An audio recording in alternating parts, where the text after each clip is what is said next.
Hi, everybody. It's me, Mr. McNichol. How are you all doing?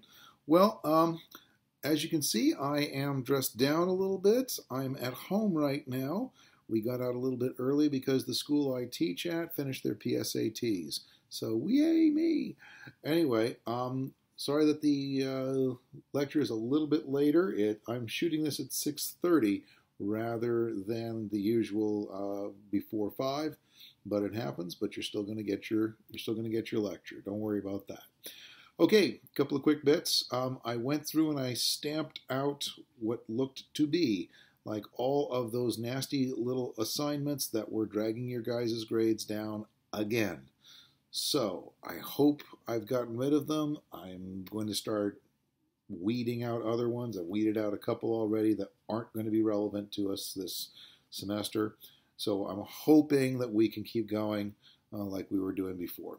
And I hope that we'll finally have all the crazy that has to do with Canvas behind us. So thanks, guys, for your patience on that. Okay, also, another little housekeeping thing. I'm going to give you guys back your outlines on Monday when we see each other. Your rough drafts, which you will upload to Canvas. There's a spot in M14 to put them there for the rough drafts. And you will choose if you want to do your rough draft as a scholarship essay or as an entertainment choice essay. Your choice. You pick which one you want to do. Okay? Sound good, folks? All righty.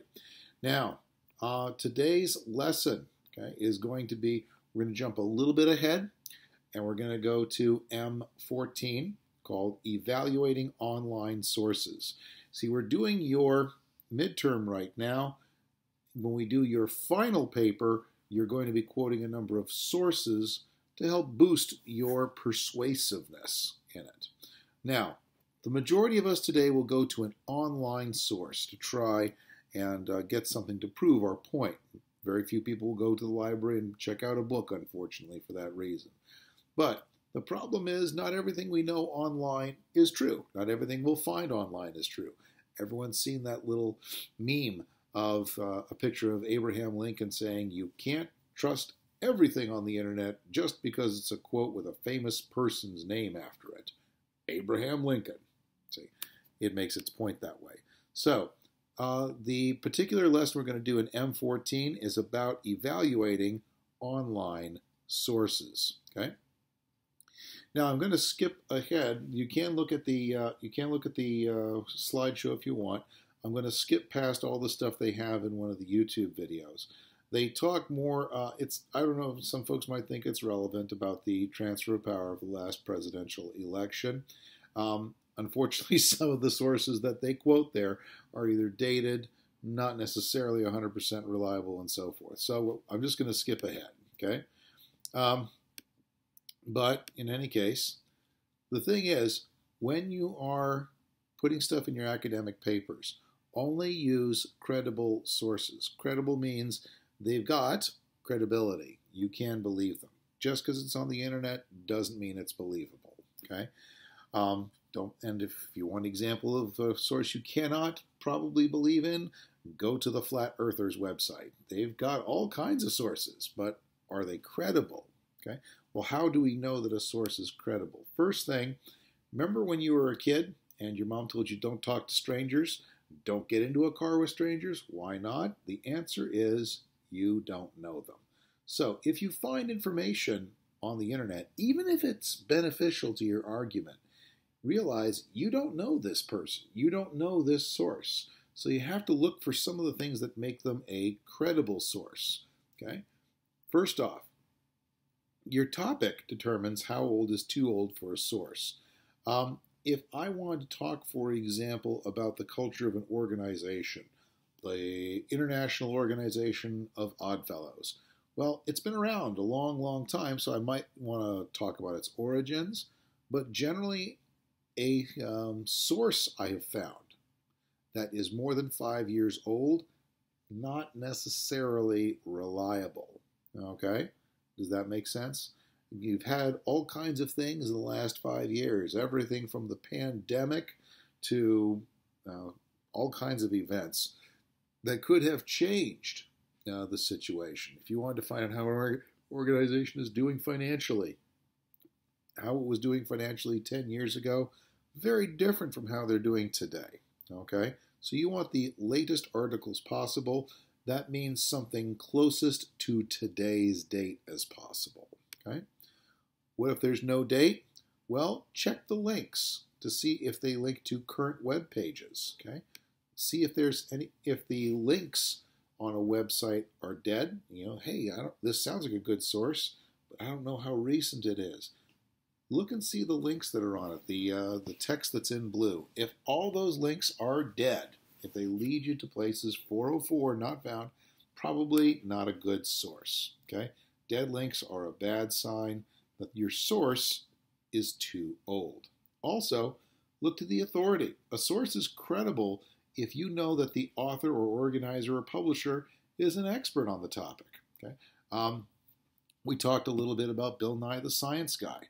He has a degree in mechanical engineering, and he has also managed to make a TV show that has stayed relevant for over 2 decades. So those are his areas of expertise. And he has, somebody noted this, he has taken on a number of social issues today. Can he have an opinion on them? Absolutely. Welcome to America. But is he an actual authority? Has he written books that other authorities in the field have recognized as being good enough, okay? Researched well enough? Has he published papers? That's the kind of thing you want to look and see. Is a person an actual authority on the subject? I love to barbecue, but I'm not going to have any cooking shows because I'm not an authority on barbecuing, okay? Not every expert will do. I've got 2 degrees, master's degrees in education and in English literature. And I have a couple of areas that you could argue that I'm good at. I've raised 7 children, so I might have a smattering of stuff about childcare and child rearing. But if you asked me to talk about dance or shoes or wallpaper, I'm not really, I got an opinion on those things. I'm not somebody you really want to go to, okay? That's really not going to help, okay? So also take a note of tabloids. Okay, tabloids are basically a term for the originally were for newspapers. You could just open up like books. You didn't have to fold it and unfold it 16 ways like most newspapers. A tabloid is not necessarily going to be an actual authoritative source for you to use. Okay, if they say "Bat Boy found in cave" as their cover story, Weekly World News. My granny loved to read those papers. But if they have a lot of sensationalistic stuff that probably isn't true, even if there's a fact in there that helps you, you don't want to quote it. Okay? Also note bias. Okay? Note the bias of the source. If I want to learn about the Republican Party, I'm probably not going to get an unbiased view of the Republican Party if I go to a Democrat's website or a website run by the Democratic Party. I'm probably not going to get an unbalanced view of the Republican Party if I go to a site that's run by the Republican Party. Make sense? So, it doesn't mean you can't use the source, but you will need to balance that source out with an opposing source, another point of view. Okay? So if I want to say, make a point on global warming, okay, then it's a good idea to have a counterpoint, a point that's counter to my own. Okay, so I can say that I am balancing, I am offering both views. Okay, that's what we want to do. Okay. Also, be aware, if you're going to an online source, this is a little bit of a trick most folks don't know. If your source is a website that says .com, like Amazon.com, that com stands for commercial, and that means that site is in it to make money. Okay? If the .com site that you're looking at, for example, is flashing ads for steaks while you're reading about it, they're probably not going to be a very good source for any benefits of a vegan lifestyle. Okay? Things like that. So remember, .coms are out to make money. So their sources may be biased. Again, Doesn't mean you can't use a .com, but be aware, okay? There may be bias in those particular pieces, and have the means and the opportunity of going against that, okay? Also, there can be bias in a .org site, okay? So, for example, PETA, okay, PETA, People for the Ethical Treatment of Animals .org. That's a site that is heavily biased when it comes to the animal rights issues. NRA.org. That's a site that's heavily biased when it comes to issues revolving around gun ownership and gun rights. Okay, they are very openly one-sided. Okay, but make sure that doesn't mean you can't get information from those sites. But if you do get an information from an obviously biased site, make sure that you have information on the other side to balance it out. Okay. Also, edu bias. Okay, those come from an institution of higher learning, edu, basically. Okay, now the bias ideally should be minimal, but there's exceptions. Okay, sometimes a student might be doing their own web page on an edu space, and their bias may come through real clearly. Okay, sometimes there can be a gov if you have a .gov site. If the president is Joe Smuckatelli, and you're not going to find too much probably on a .gov site that would make Joe Smuckatelli's principles or policies look bad. Okay, does that make sense? Since he is the government and he's the head of the government, the stuff on the .gov websites, if anything, will make him look good. Okay, so there is a bias there as well. Another thing to look at is what's called professionalism. If the site looks tacky, if it has a lot of grammar and spelling errors, it's probably not a reliable source because it's not done by a professional. Okay, the internet is known sometimes as called not just an information superhighway, but a minefield of misinformation. Okay, check every source's credibility. Okay, there are websites you can do to check facts. Okay, double checking. Now, unfortunately, some fact checkers need to be fact checked. Somebody noted that one prominent fact check site was really just a husband and wife in their bedroom, and they were essentially, or in their apartment rather, and they were essentially giving information saying it was biased or unbiased according to their own biases. Okay? This was years and years ago. But be careful too what fact check sites you go to. Okay? Ideally, find a way to check your own facts on that. Okay? Well, basically, why is it important to stop disinformation or misinformation? Okay?